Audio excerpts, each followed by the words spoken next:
Queridos amigos e queridas amigas, nossos cumprimentos, rogando a Deus que nos abençoe, que nos envolva na vibração espiritual superior.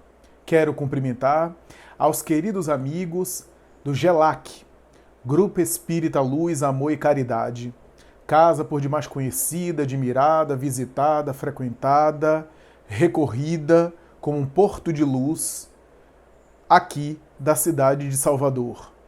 Quero cumprimentar, quero me saudar com os amigos do GELAC, com todo o corpo de trabalhadores dessa instituição e quero de alguma forma me referir, me voltar, né, mencionar o canal do YouTube do GELAC, Grupo Espírita Luz, Amor e Caridade, para o qual essa palestra está sendo encaminhada, está sendo transmitida. E também quero cumprimentar os amigos do Raciocínios Espíritas, para cujo canal também essa palestra está sendo encaminhada.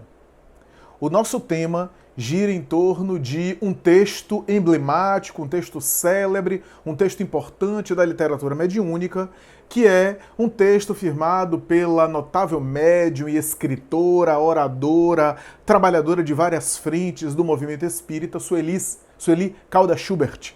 Sueli, que escreveu uma série de livros de grande valor no movimento espírita, escreveu esse que é considerado um dos livros célebres dela, talvez seja a obra de alguma forma assim mais conhecida dela, a obra doutrinariamente mais consagrada, aquela sobre cujos temas ela se debruçou de uma maneira especial e ofereceu uma valiosíssima contribuição ao movimento espírita e aos estudiosos da doutrina espírita. Trata-se aqui da obra Obsessão, Desobsessão. E o nosso tema está em cima de um capítulo especial dessa obra, capítulo que aborda de maneira muito especial um tema que não é muito ventilado, que não é muito abordado, um tema delicado, um tema difícil, um tema que nem sempre é contemplado pelos autores quando falam sobre obsessão e desobsessão. Nem sempre é um tema abordado assim frontalmente.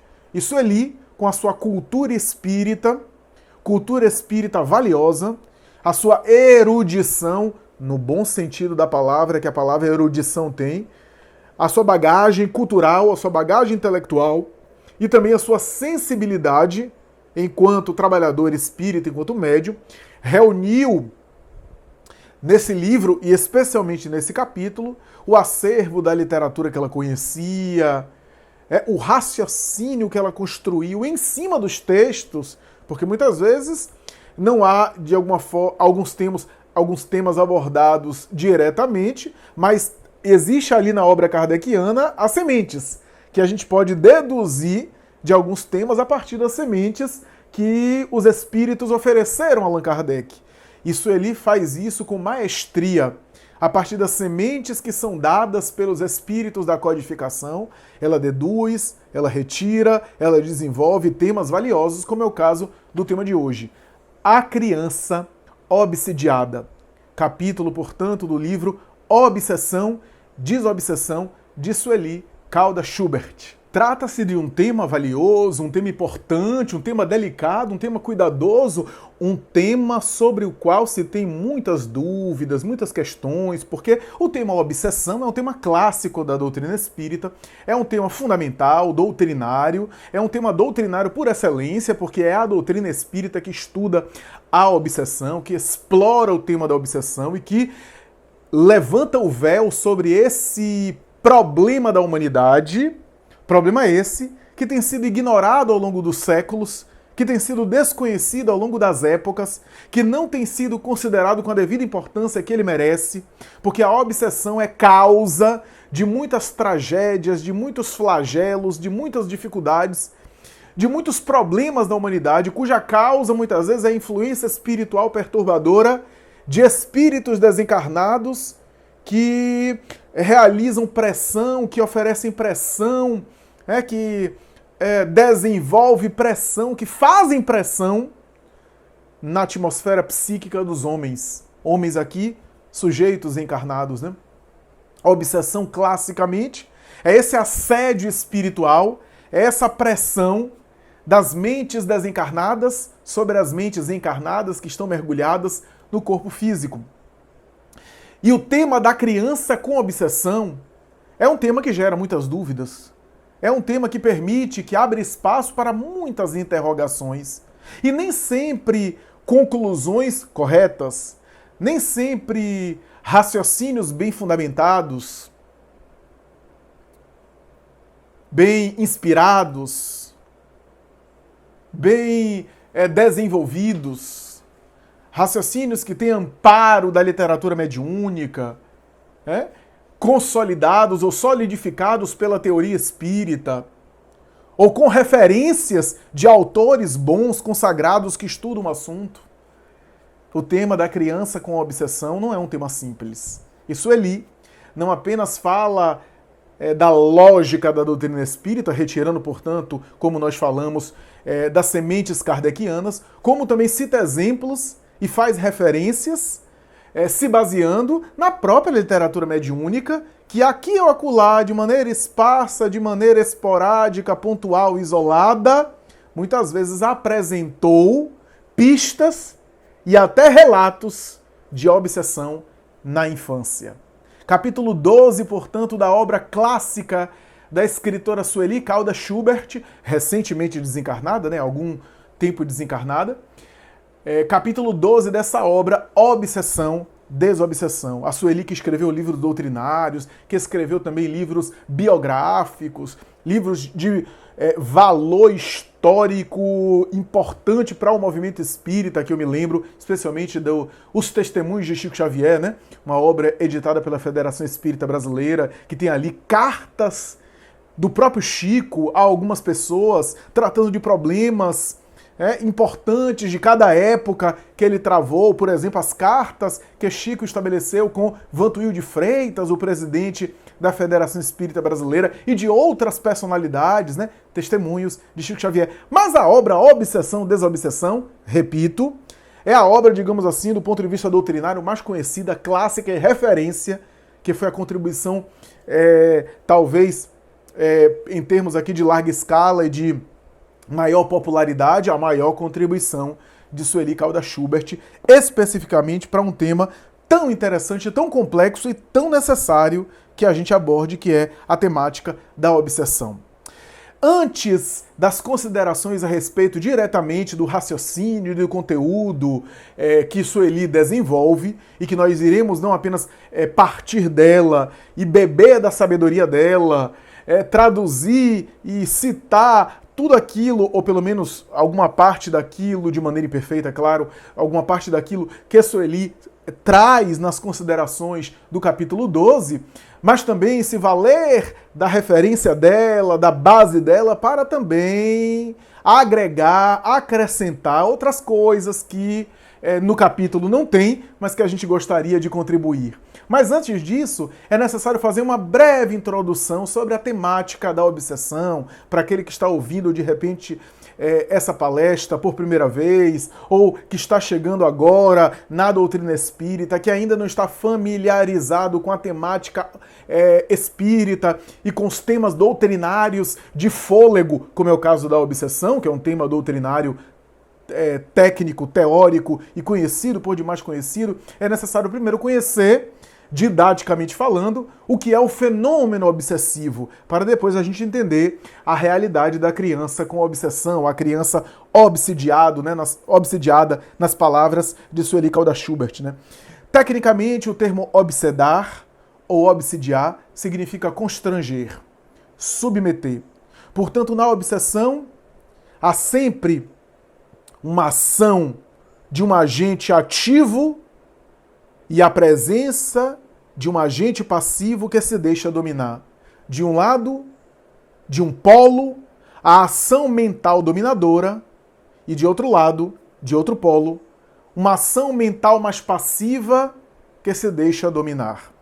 O termo obsessão, no sentido que a gente está empregando, porque tem a obsessão no sentido vulgar, no sentido, popular, que é, por exemplo, a pessoa está apaixonada por alguém, então é a obsessão, está com a obsessão, está obcecado, ou a obsessão por alguma coisa, ou seja, uma ideia fixa. E tem também um sentido psicológico, né, que nas teorias psicológicas a palavra obsessão recebeu, especialmente a partir de Freud, cujos estudos, a partir especialmente de alguns casos clínicos que ele atendeu na elaboração inicial da psicanálise, ele deu o nome neurose obsessiva a um tipo clássico de transtorno, a um tipo clássico de funcionamento psíquico, e que ele examinava a partir especialmente do caso do menino Hans, que ele vai examinar uma criança, né, que ele vai examinar e que ele vai acompanhar. Ora, a neurose obsessiva passou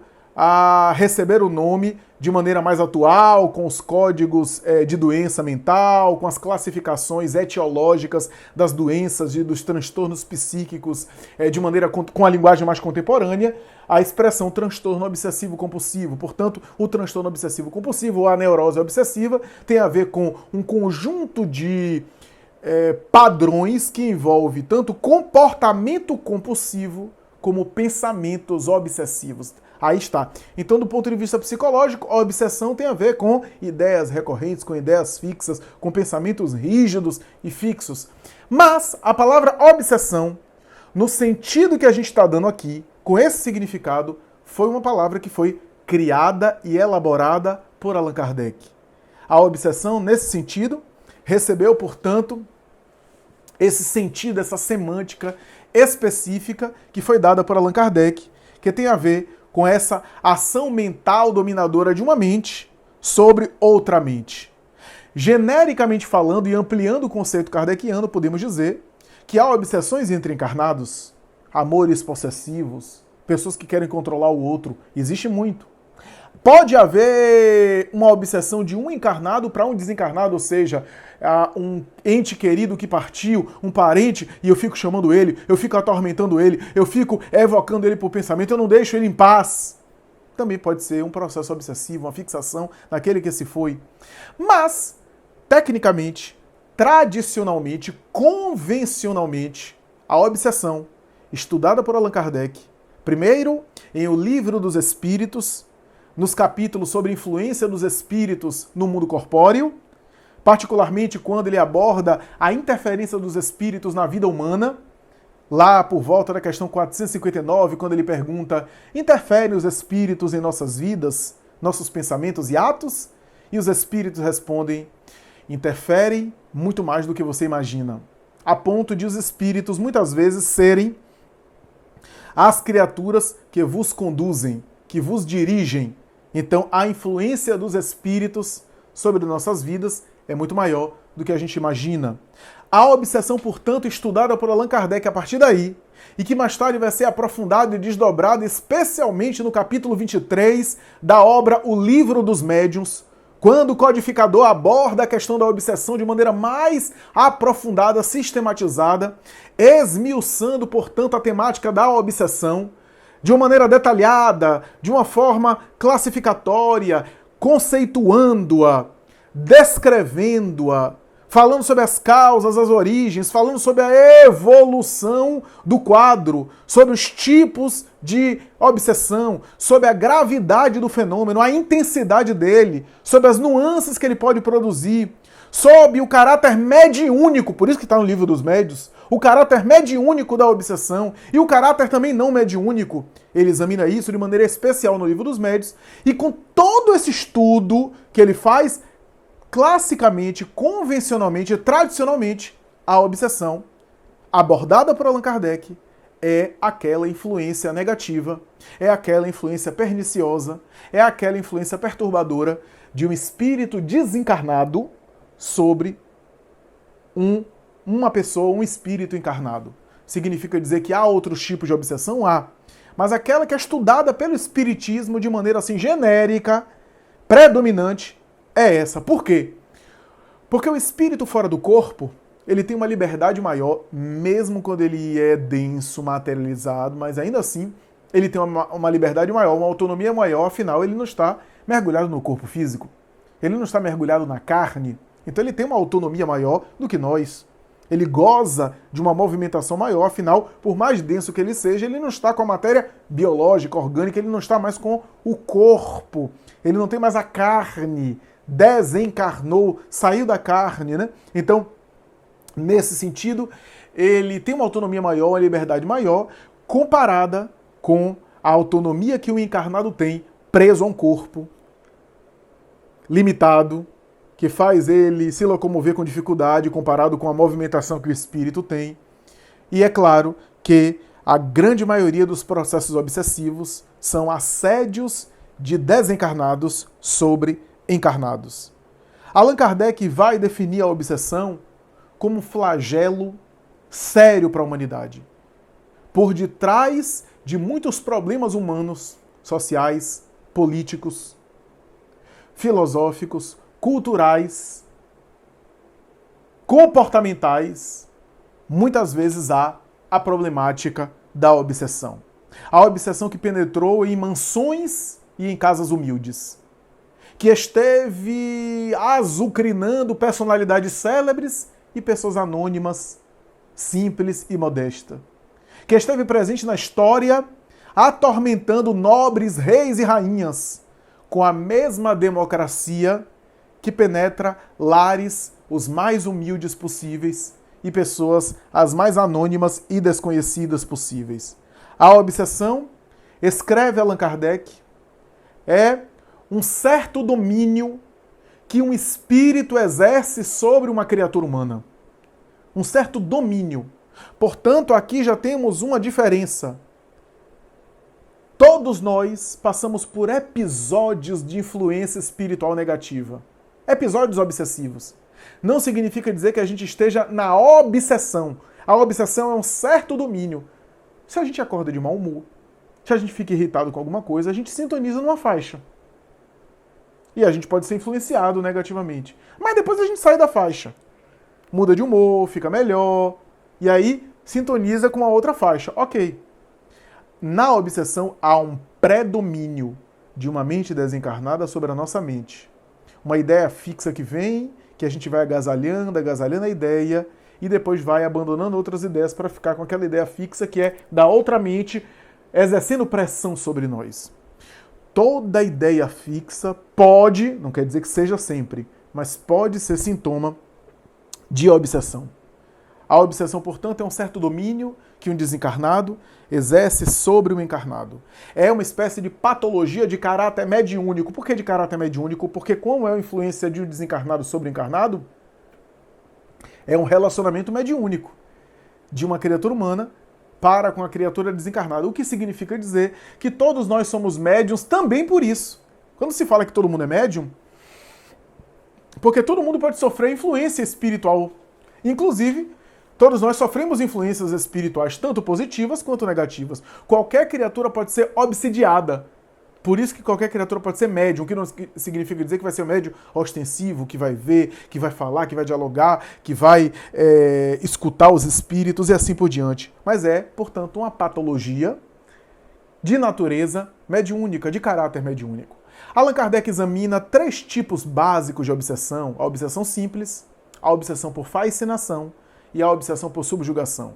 Enquanto a obsessão simples é uma ocorrência de um conflito, uma perturbação espiritual clara, que às vezes o sujeito sabe que está sofrendo aquela perturbação, que experimenta mal-estar e que ele percebe que não está bem, que alterou alguma coisa, que do nada ele começa a sofrer algum mal-estar, alguns sintomas, é a obsessão simples. Se ele é médio, ele vê o espírito atacando ele, ameaçando ele, etc. Ora, se ele é médium aqui, ó, médio ostensivo, né? Porque a gente acabou de dizer que todos nós somos médios. Mas se ele é médio ostensivo, de visualizar, de perceber. A obsessão por fascinação já é mais sofisticada. Porque na obsessão por fascinação, o espírito ilude o sujeito. E o sujeito começa a não achar que está mal, pelo contrário, achar que é bom, que é o máximo, que é melhor que todo mundo, que tem uma missão especial na Terra, que ninguém sabe o que ele é o dono da verdade, só ele que sabe mais do que todo mundo, só ele que conhece as coisas, só ele que tem condição de entender tudo. Obsessão por fascinação.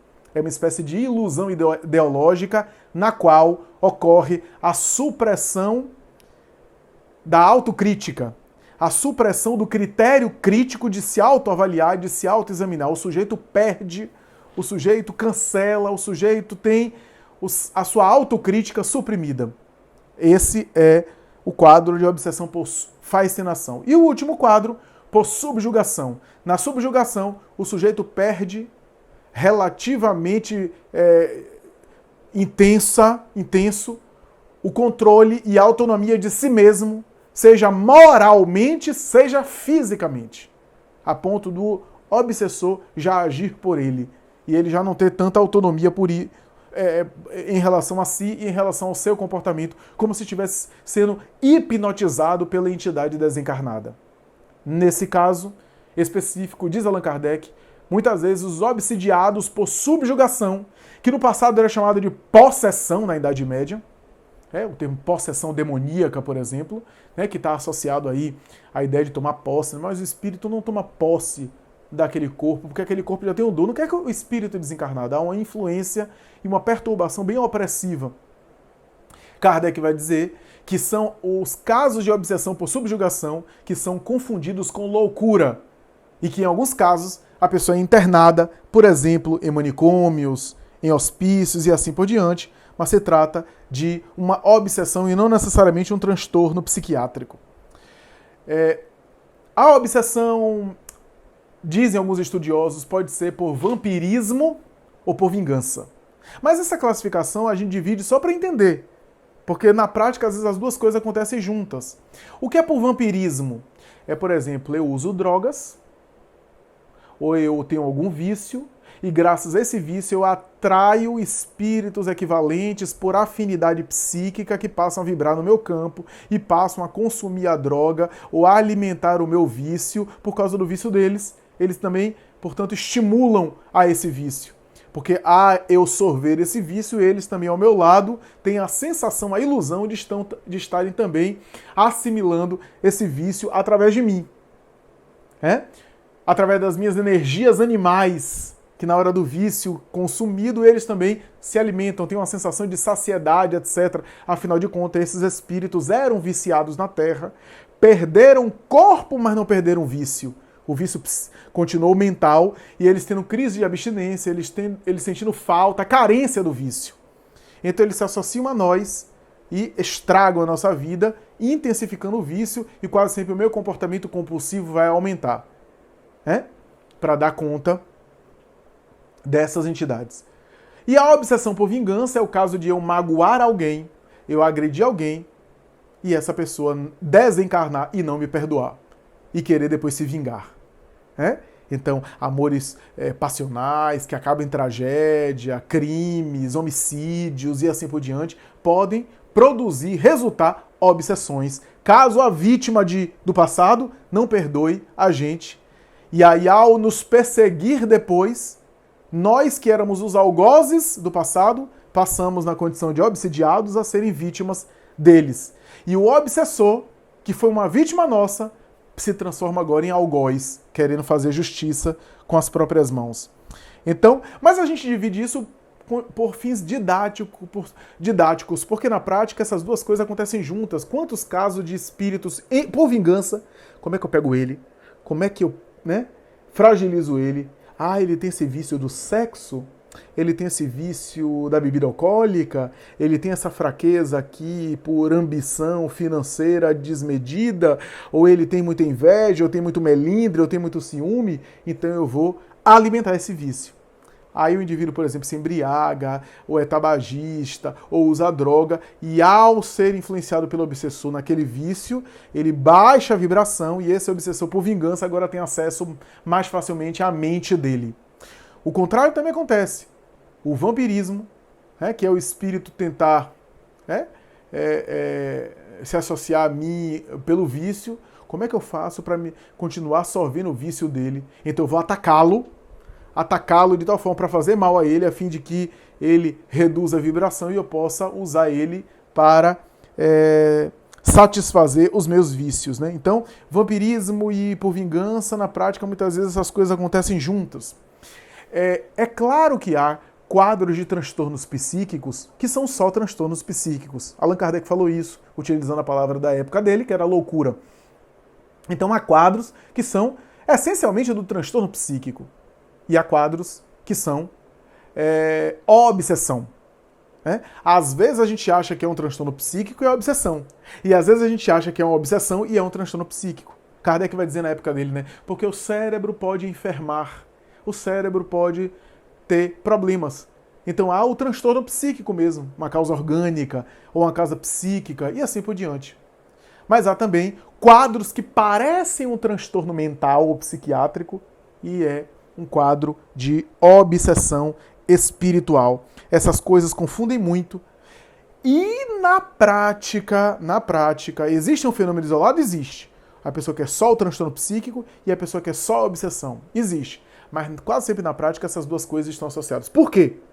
Se eu carrego uma esquizofrenia, se eu carrego uma idiotia, se eu carrego um retardo mental, se eu carrego um transtorno de qualquer natureza, esse transtorno que eu tenho, que é meu, que não é de um espírito, mas é meu, é um quadro que eu trago, tem uma causa espiritual. Não é uma causa espiritual no sentido de mediúnica, mas é a causa do espírito que eu sou.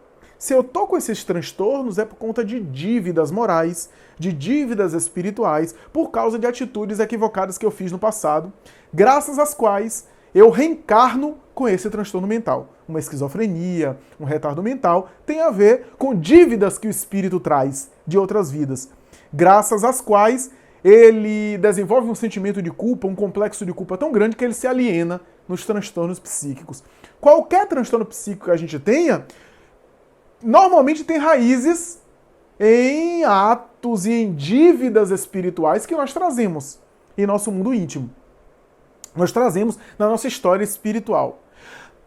E é por isso que eu estou falando que as duas coisas existem juntas. Por quê? Por que estão juntas? Porque quase sempre essas dívidas que eu acumulei, dívidas pesadas que produziram uma esquizofrenia, afinal, alguém que reencarna e que desenvolve uma esquizofrenia, a causa são débitos pesados, não são débitos suaves, não são pequenas ações, são muitas vezes crimes hediondos, crimes graves, que produziu o processo esquizofrênico na vida atual. Então, essa dívida que eu tenho, eu não fiz essa dívida sozinho. Eu não contraí essa dívida comigo mesmo só. As dívidas de grande porte que a gente tenha, os grandes débitos espirituais que a gente carrega, a gente fez, a gente adquiriu no trato com outras pessoas, no relacionamento com outras pessoas. Então eu trago o transtorno psíquico por causa de dívidas do passado, mas essas dívidas eu adquiri magoando, prejudicando, ofendendo, lesando o outro próximo. E esse próximo, na maioria dos casos, não teve maturidade e evolução espiritual para me perdoar.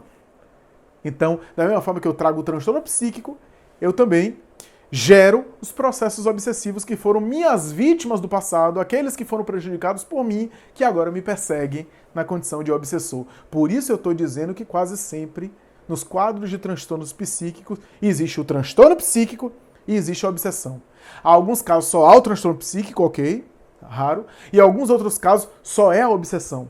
Às vezes o transtorno psíquico, por causa de uma depressão, de uma ansiedade, eu posso abrir espaço para sintonizar, já que nenhuma mente no universo vibra sozinha, eu posso, por causa daquela ansiedade, daquela depressão, sintonizar mal, sintonizar numa faixa perturbadora e sofrer, atrair os espíritos obsessores. Então, do transtorno, gerei uma obsessão. Mas pode acontecer o contrário. Pode acontecer da obsessão começar primeiro, eu começar a ser perseguido espiritualmente, assediado e começar a ceder, e a partir da obsessão, a obsessão gerar problemas físicos e ou emocionais. As últimas palavras do Evangelho segundo o Espiritismo são clássicas, quando Allan Kardec diz que a obsessão muito prolongada pode gerar loucura, pode gerar problemas de saúde, e por isso precisam de tratamento médico e tratamento magnético, que a gente vai aqui abordar, a gente vai aqui estudar, a gente vai aqui entender. A criança obsidiada. O que a gente precisa entender é que, primeiro, a criança só é criança no corpo. O espírito não é criança. O espírito é velho, é antigo, é rico de experiências. Já jornardeou em vários séculos, em várias encarnações. Então aquele sujeito ali infantil, aquela criança pequena, é criança pequena só no corpo físico, porque o espírito é velho. O espírito é rico de experiências, às vezes mais velho do que nós, embora seja criança no corpo material. Então a primeira coisa que a gente precisa entender é isso. A infância é apenas um estado temporário de adaptação do espírito na encarnação. Da mesma forma que a gente, quando desencarna, passa um tempo se adaptando ao mundo espiritual, se adaptando àquele mundo mais sutil do que o nosso, e tem uma fase ali, da mesma forma a infância é uma fase temporária em que o espírito está mergulhando na matéria, se apropriando do corpo físico que vai usar, desenvolvendo o sistema nervoso central e mergulhando no corpo, perdendo a consciência espiritual para despertar a consciência material, a consciência de encarnado, e perdendo a consciência de espírito desencarnado. Esse processo começa na fecundação sexual, vai se avançando até chegar ao parto, o bebê nasce, e a partir daí, claro que os laços ainda são sutis e vão sendo fortificados à medida que o corpo do bebê vai crescendo e o espírito vai mergulhando naquela matéria, né? Daí a ideia de que a criança é pura, né? O próprio Jesus utilizou dessa metáfora, desse símbolo da pureza da criança, com devido respeito a Gonzaguinha, da pureza das crianças. Na verdade, não é bem assim, é uma metáfora, é um símbolo. Jesus utilizou desse símbolo, mas não é que a criança seja pura, porque, como eu disse, a criança é um espírito velho.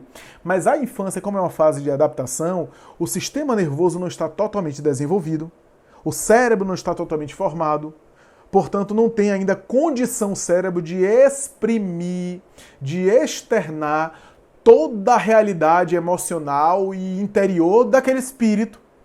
O cérebro está relativamente bloqueado, ou melhor, bloqueando relativamente uma parte, uma parcela dos impulsos e das manifestações daquele espírito.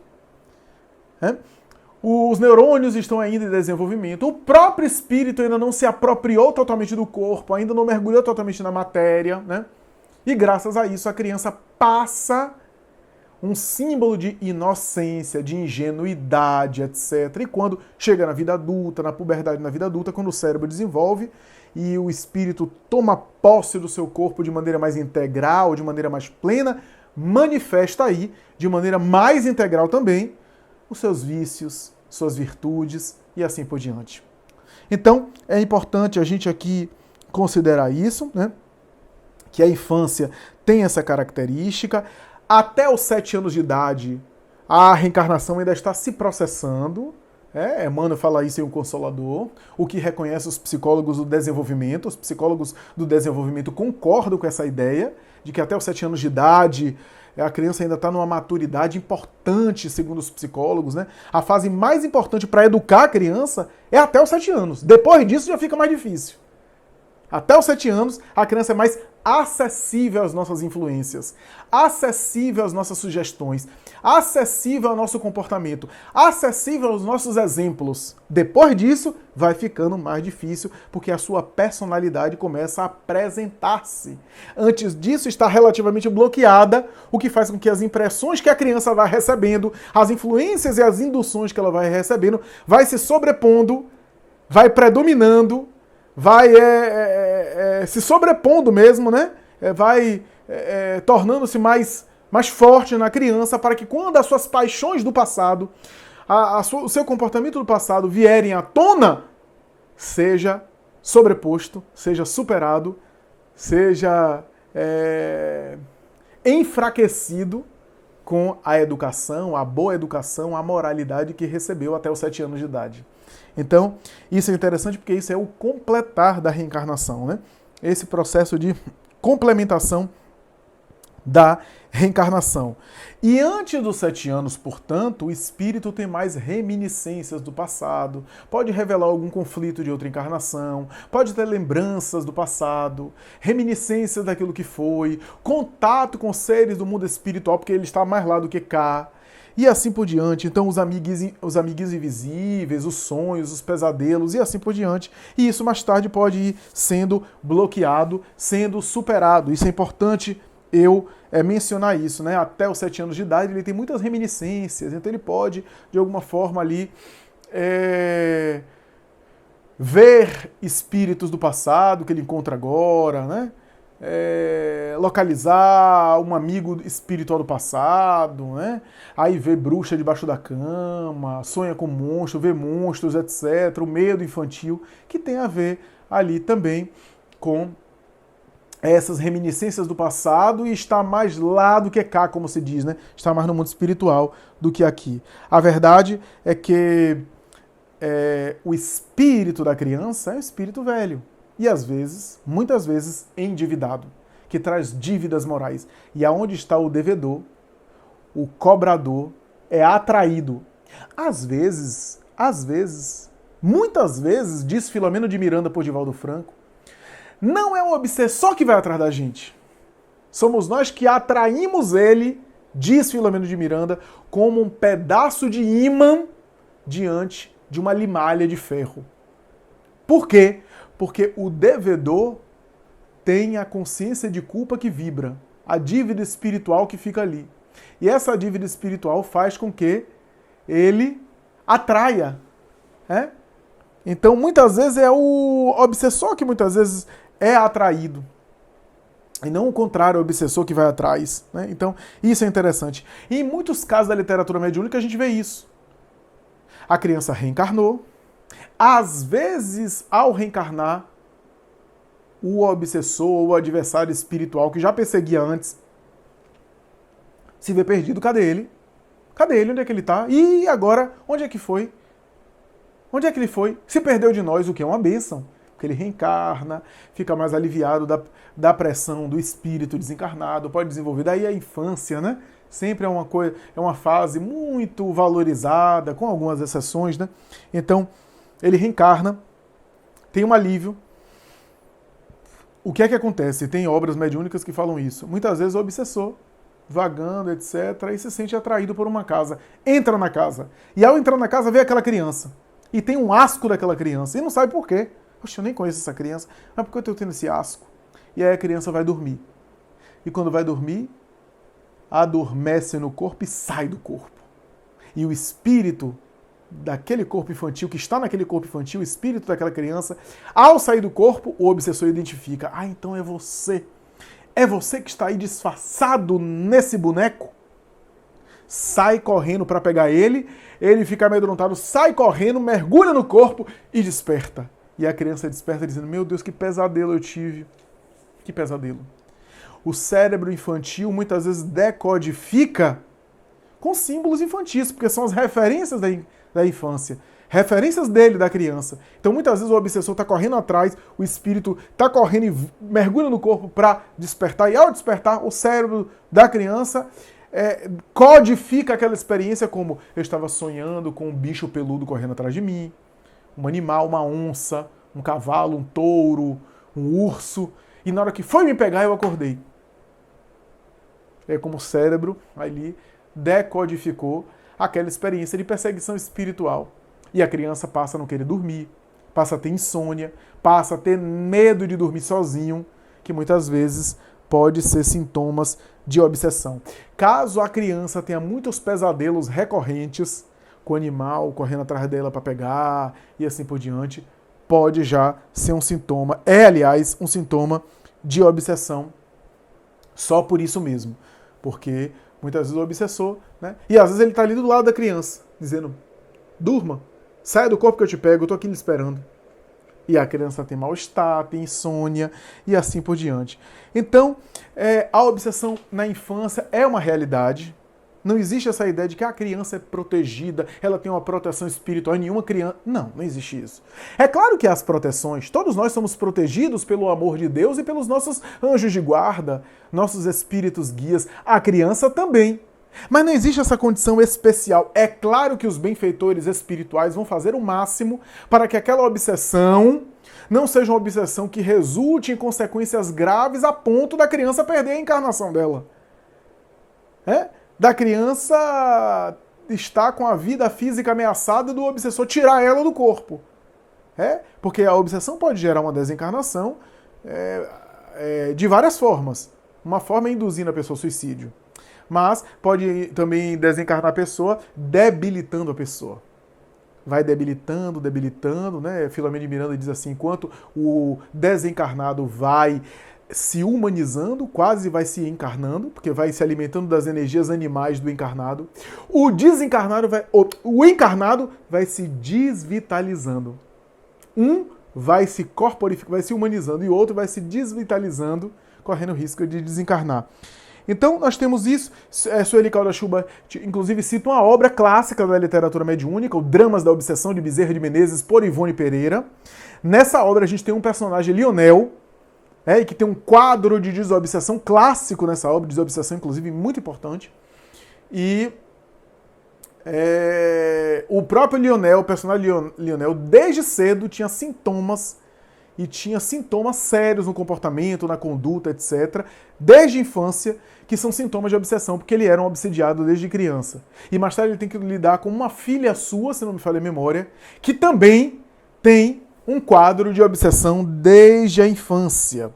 A própria Ivone Pereira, que escreveu essa obra, passou por assédios espirituais, por perturbações espirituais, porque era alguém que vinha de equívocos e desatinos do passado. Ivone Pereira, por exemplo, na infância teve muitos fenômenos perturbadores, inclusive teve um assédio espiritual que ela chega a dizer que foi, que chegou a, em um momento, se configurar uma obsessão, que era um grande amor da vida dela, um grande parceiro espiritual dela, que em muitas ocasiões reencarnaram como companheiros, e que ela não soube aproveitar a experiência, que ela muitas vezes equivocou-se e machucou muito ele, traindo ele, abandonando, etc. Essa saga está nas obras dela, né? Nas Voragens do Pecado, Cavaleiro de Numier, O Drama da Bretanha. E ela diz que via esse espírito, que ainda assim a amava, não era um espírito que estava com ódio, com raiva dela, pelo contrário, queria estar junto dela. E a amava tão intensamente que às vezes era possessivo. E em alguns momentos ela não podia sair do corpo porque ele pegava ela e queria abraçá-la e tratá-la com ternura demasiadamente humana. Ela diz isso em uma das obras, né? Ele me tratava com a ternura humana demais para um desencarnado.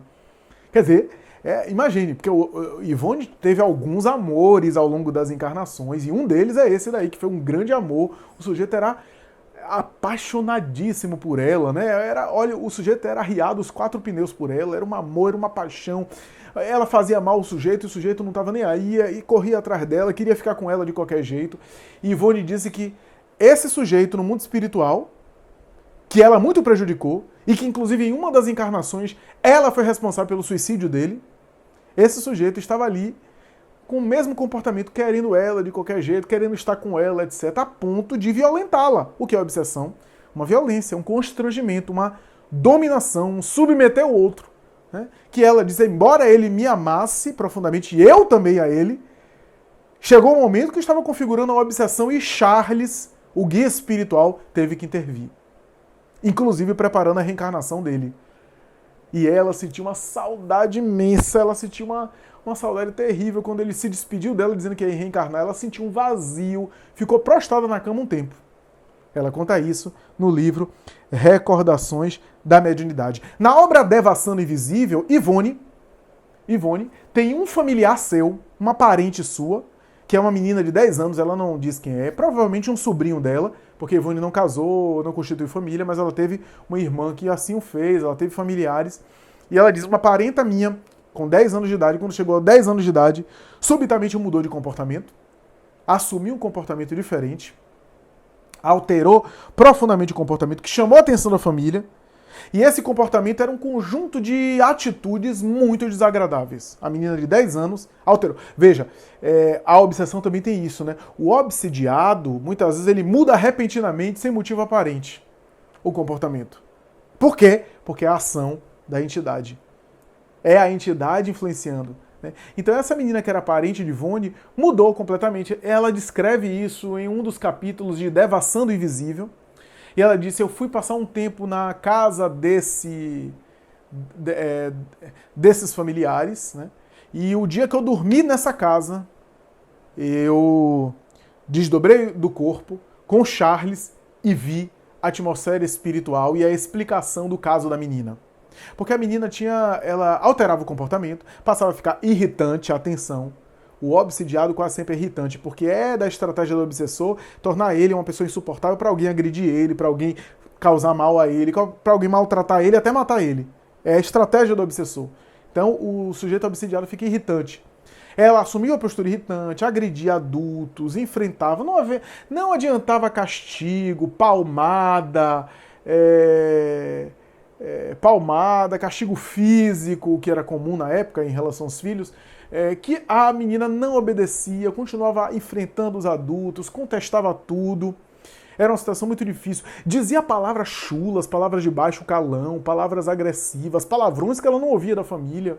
Se jogava no chão, às vezes entrava, dava umas crises de gargalhada, começava a gargalhar, a zombar de todos os familiares. Não parecia uma criança de 10 anos. Parecia um adulto debochado, diz Ivone Pereira na obra aqui que eu estou citando em um dos capítulos dela, né? E aí, Ivone consulta Charles, Charles explica a situação. Olha a explicação de Charles. Essa menina aí é alguém X, a identidade. Charles exigiu que Ivone nunca contasse e não revelasse em livro quem era essa menina, espiritualmente falando. Essa menina é fulana, ou é Beltrana, X, uma personalidade, que reencarnou.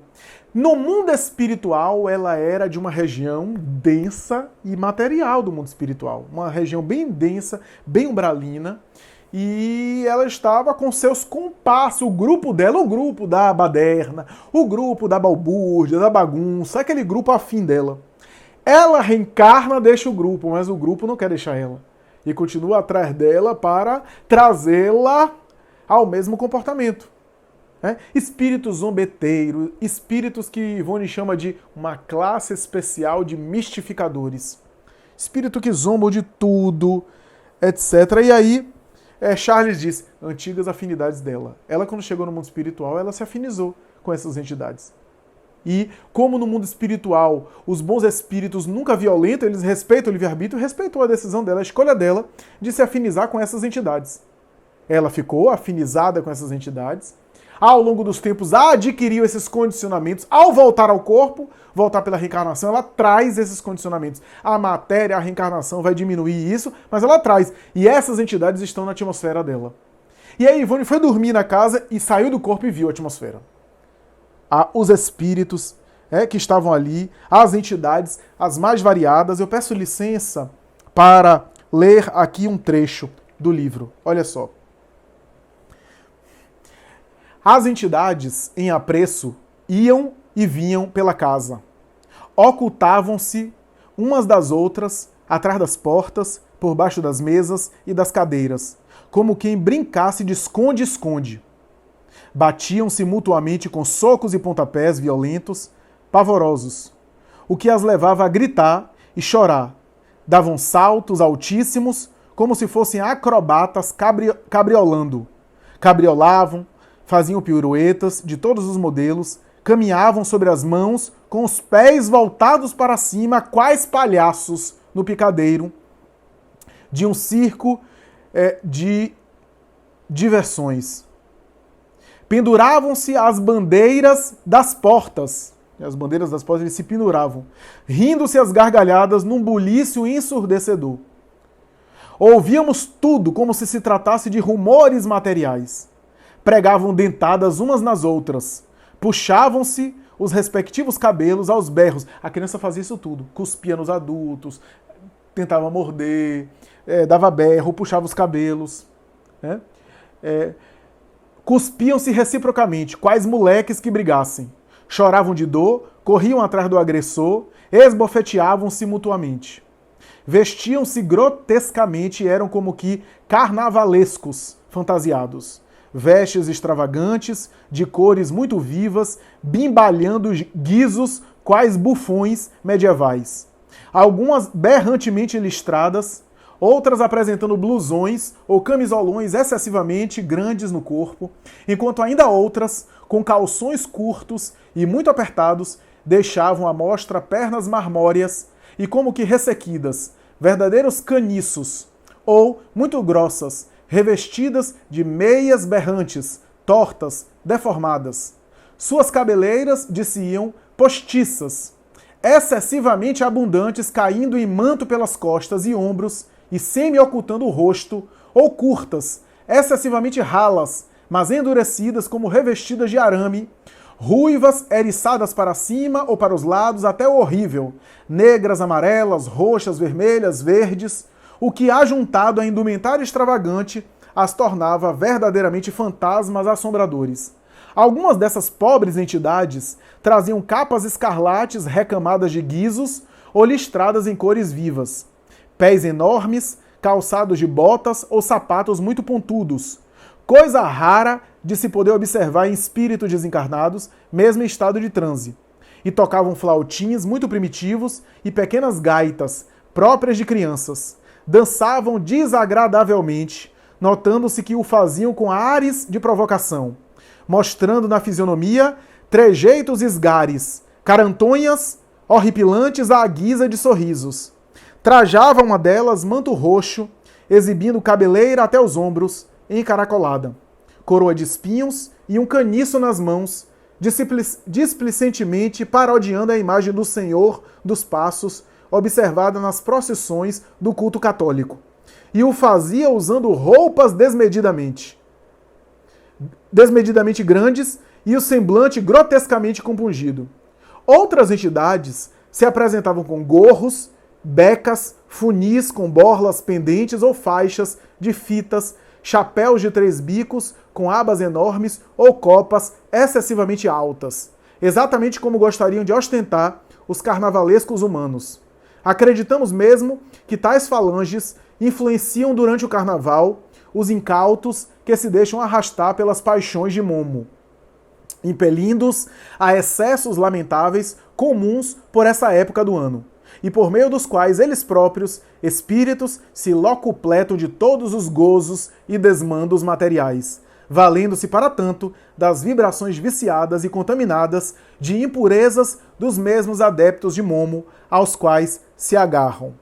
Algumas dessas entidades eram feias criaturas espirituais, traziam uma feição ainda mais singular, completamente impossível a um cérebro humano engendrar, a qual seria, antes de tudo, grotesca e cômica. Não fora a dramaticidade que em essência conserva, com a possibilidade de levar à loucura alucinatória, não apenas os espíritos recém-desencarnados que caem em suas garras no além-túmulo, mas também pessoas encarnadas que por elas se deixam influenciar, até a possibilidade de enxergá-las com frequência e plenamente se afinarem, por isso mesmo com suas vibrações. Mostrava-se uma delas excessivamente alta, roliça, qual um tronco de árvore. De certa altura saíam os braços, que mais pareciam longas tiras de cipó, e que se moviam em reviravoltas como tentáculos de um polvo, distribuindo chicotadas em torno de si, ou seja, um braço gigante que saía como chicotadas. Do corpo assim roliço desciam então as pernas, varas finíssimas, com enormes sapatos pretos, quais pequenas canoas.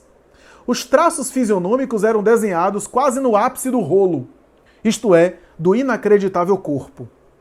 Não havia pescoço e ombros e nem roupas, mas o chapéu lá estava completando a monstruosidade. Essa horrível entidade se fazia acompanhar de outra, que se diria o seu contraste, propositado e caprichoso.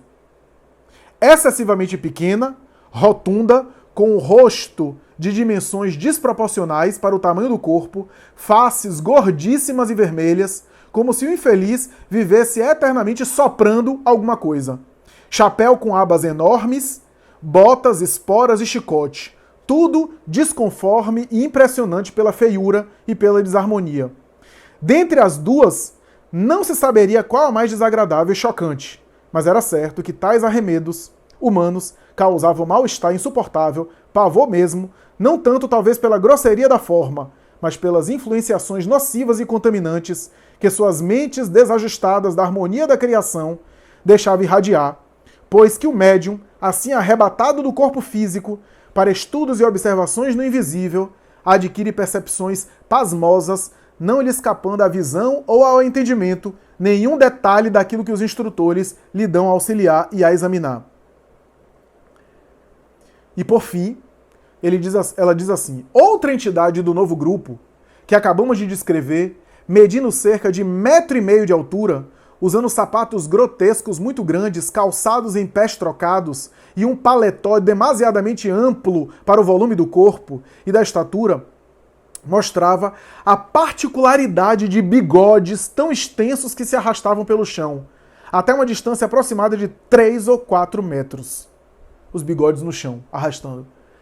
Ela, a entidade, os exibia provocantemente, qual um palhaço, soprando-os de vez em quando, e aquela ridícula metragem de bigodes então se levantava no ar, ondulante, para se enrolar depois, tomando a posição natural dos bigodes humanos. Não nos foi possível conter o riso. Ivone começou a rir, deu uma gargalhada. Não nos foi possível conter o riso diante desse infeliz mistificador, que se nos afigurou mais leviano e cômico do que mal. Porém, incontinente, Charles nos repreendeu com vivacidade e, segurando nossa mão com força, disse no murmúrio: rir deles é aplaudir, louvar os seus atos e, portanto, se afinar com eles. Haverá troca de vibrações e, de qualquer forma, se estabelecerá o malefício. Será necessário ao médium, como ao espírito, diante deles, o domínio de toda e qualquer impressão ou emoção, um equilíbrio isolante que traduza superioridade moral. E aí a descrição continua. Então, esse caso é um caso emblemático. A menina depois melhorou, porque alguns espíritos foram encaminhados, etc. Mas alguns, ela só foi melhorar depois que esses espíritos reencarnaram. E esses espíritos muito deformados, com essas formas grandes, gigantes, cabeça, teve um que era bem fino com a cabeça gigante. E teve outro que era bem obeso com a cabeça pequena. Essas formas desproporcionais são, na verdade, deformações que o espírito imprime nele mesmo, para causar aquela confusão, aquela risada, gargalhada, porque o perispírito é um corpo plástico, que é subordinado à vontade, ao pensamento. Mas, claro, fazendo isso, eles danificam o perispírito, eles deformam. E Charles vai dizer, muitos deles reencarnarão com problemas físicos, aleijados, com alterações físicas, por causa daquilo que fizeram em si mesmos, no corpo espiritual. Isso vai refletir numa próxima encarnação, numa reencarnação que vai resultar em limitações na área da saúde, para saber dar valor à vida e saber dar valor ao bom humor, e não ao humor sarcástico, humor dessa gargalhada que fazia mal àquela criança. A criança foi melhorando com o tempo. Ivone fala do tratamento que fez com ela, baseado em passes, água fluidificada, evangelho, que é a solução, meus amigos. É a solução. Antes de passar por essa solução, gostaria de citar aqui uma coisa. Divaldo Franco, por exemplo, também teve processos obsessivos. Quem conhece a biografia de Divaldo sabe que desde criança, pesadelos, insônia, paralisias, o obsessor encostava nele, o espírito encostava nele e bloqueava, às vezes, o centro da locomoção das pernas, através do cérebro, né? E ele ficava, às vezes, paralisado, sem conseguir levantar da cama, né? E tantas outras coisas que eram fenômenos obsessivos. Desde cedo ele viu Máscara de Ferro, um espírito lá que ele conheceu no século XVII, 1600 e pouco, quando ambos estavam reencarnados na época, por ocasião do poder de Richelieu na França. Richelieu era um cardeal, que ao mesmo tempo que detinha o poder religioso da França nas mãos, o poder político também. E que eles eram, de alguma forma, ligados a Richelieu. E houve uma trama, houve uma tragédia ali. E aquele espírito Máscara de Ferro não perdoava Divaldo e o perseguia desde criança. Foi necessário muitos anos para o espírito depois se modificar, alterar, mudar a própria conduta, né? Porque às vezes a gente tem a ideia de que somente a gente tomando um passe, aí pronto, tô curado da obsessão, já foi. Tem gente que chega na casa espírita, até pra mim já falaram, eu acho que eu tô obsidiado, não dá pra tirar ele daqui não. E aí eu digo assim, e eu tiro e boto aonde? Porque é uma criatura humana. Não é uma tomada que a gente tira e joga em outro lugar. Não, é uma criatura humana. Não é tirar. A gente não vai tirar o obsessor na força. O que vai acontecer é que o obsessor vai ser encaminhado, vai ser orientado, vai receber o diálogo, vai ser convidado a mudar de conduta, nas mediúnicas, etc. Mas nós também estamos sendo convidados a uma mudança. Isso é importante. Eu mesmo tive experiências dessa ordem, embora eu não me lembre, e embora o meu relato não tenha nenhuma importância aqui, é só um relato pessoal, que não tem a mesma importância e a mesma significação do relato que eu fiz aqui de Ivone, o relato que eu fiz aqui de Divaldo, afinal, são relatos dignos, relatos com grandeza, e tomadas as devidas proporções.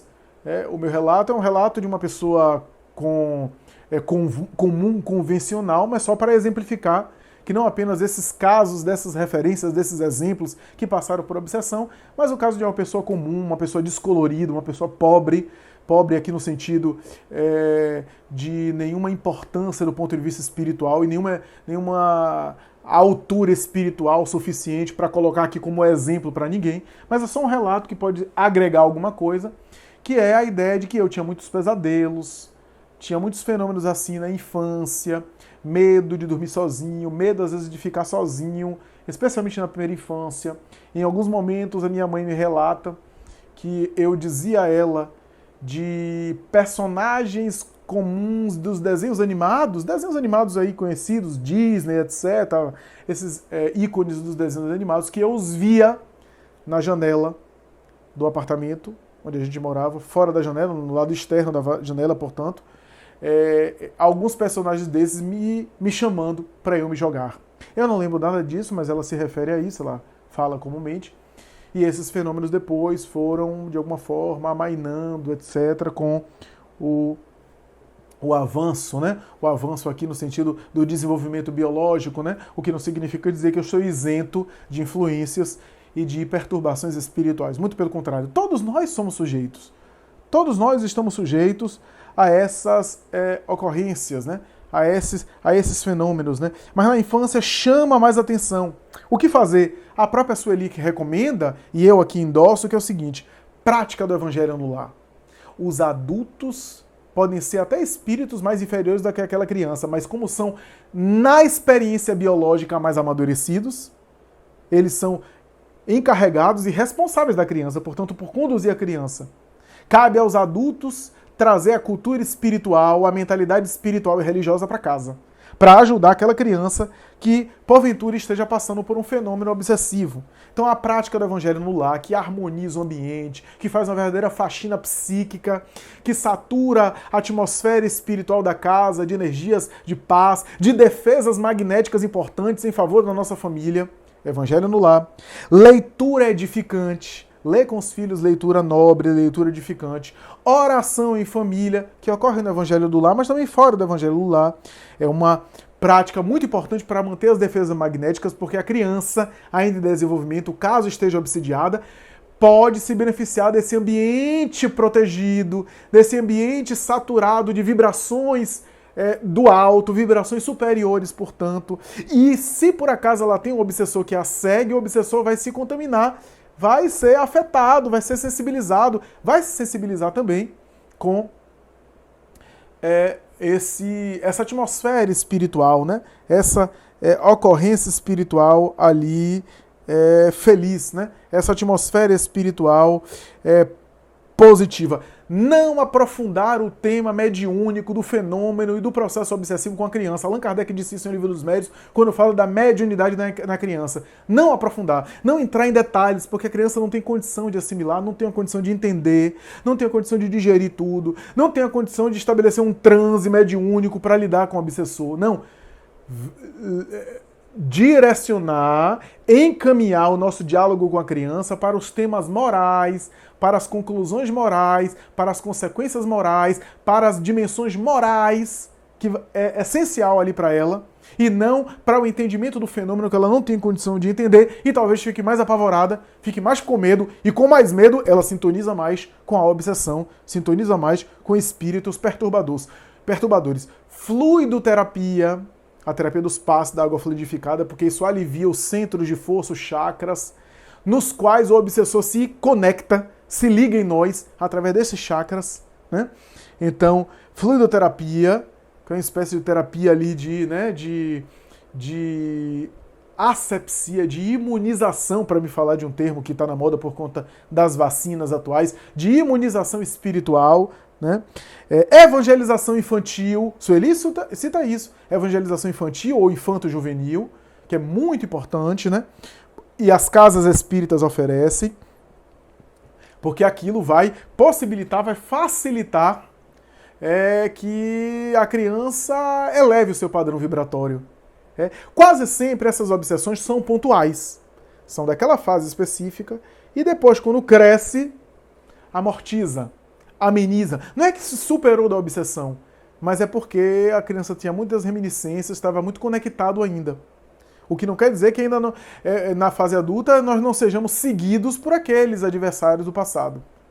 Porque a mudança desses adversários aí leva mais tempo, leva a evangelização deles. O importante é a gente estar caminhando, mesmo que eles não estejam. Mas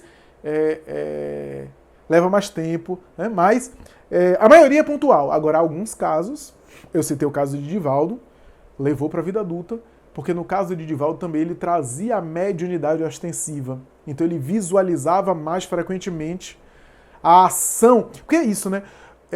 O médium é uma antena que tem um poder de penetração maior do que o não médium. O não médium aqui, o não médium ostensivo. Se ele tem um poder de penetração maior, ele tem um poder de penetração maior tanto de perceber e de sentir os espíritos bons, os espíritos superiores, como das entidades infelizes. Se o sujeito não é médio ostensivo e ele tem um obsessor, ele pode sentir menos do que aquele que é médio ostensivo, que vai sentir mais, que vai perceber mais e que vai ser afetado mais. Porque a mediunidade é uma faca de dois gumes. É a intensidade de penetrar o mundo espiritual para os dois lados. Portanto, se há facilidade de entrar em contato com os espíritos bons, há maior facilidade de ser obsidiado, o médium. Porque toda conquista do espírito carrega também uma maior responsabilidade. A mediunidade é uma espécie de conquista nossa também. Então, mas sobretudo, de tudo isso, vivência moral. A vivência moral é a maior defesa magnética. No caso da criança muito pequena, a vivência moral será dos pais, que terá uma influência muito grande. Vai livrar todo o processo reencarnatório da criança? Claro que não, porque aquele é um espírito também. Mas muito da atmosfera da criança pode ser protegida pelos pais naquela fase onde ela é mais dependente dos pais. Os pais a amparam mais. A depender do valor e da altura moral dos pais, há uma proteção. Há uma proteção maior. E o obsessor tem menos acesso, menos condição. E é claro, com a vivência moral dos pais, essa vivência é transmitida para os filhos. Afinal de contas, nós não falamos que na infância, especialmente na primeira infância, a criança é mais sugestionável, é mais influenciável pelo exemplo moral dos pais? Então, esse exemplo se passa. E aí, o padrão moral, o padrão vibratório fica alto e a criança não é atingida. A criança não é alcançada graças a isso. Como é importante os exercícios e os hábitos espirituais saudáveis dentro de casa. Como é importante. Como faz bem a nós e faz bem aos nossos filhos, envolve os nossos filhos no bem, encaminha-os em vibrações espirituais mais elevadas, e por isso é necessário viver essa prática espiritual. É necessário exercitá-la, é necessário colocar em prática, vivenciá-las, para que isso seja internalizado. E é claro, nós podemos ter até inimigos desencarnados, mas eles não vão ter acesso à nossa mente, porque a nossa mente vai ter um padrão vibratório maior. É aquilo que o apóstolo Paulo chamou de couraça da caridade. Então amemos, façamos todo o bem, distribuamos o bem, compartilhemos o bem. E como diz Joana de Ângeles, tu nunca te arrependerás de ter feito o bem. Nunca te arrependerás de ter feito o bem. Nunca ninguém se arrepende de ter feito. Eu nunca vi um espírito dizer, eu tô aqui no mundo espiritual, não amem não faça o bem não faça o cara, porque eu tô arrependido, eu fiz tanto bem na Terra e tô arrependido. A gente vê o contrário. A gente vê no mundo espiritual as pessoas lamentando a oportunidade de fazer o bem, de crescerem espiritualmente, de ajudarem o próximo para se iluminarem através da ajuda ao próximo e não fazendo e se arrependendo depois. Por isso, meus amigos, o bem é a linguagem universal que temos e que devemos utilizá-la sempre. É isso, meus amigos. Espero que vocês gostem. Um abraço aos queridos amigos do GELAC, Grupo Espírita Luz, Amor e Caridade. E até uma próxima, se Deus quiser. Muita paz.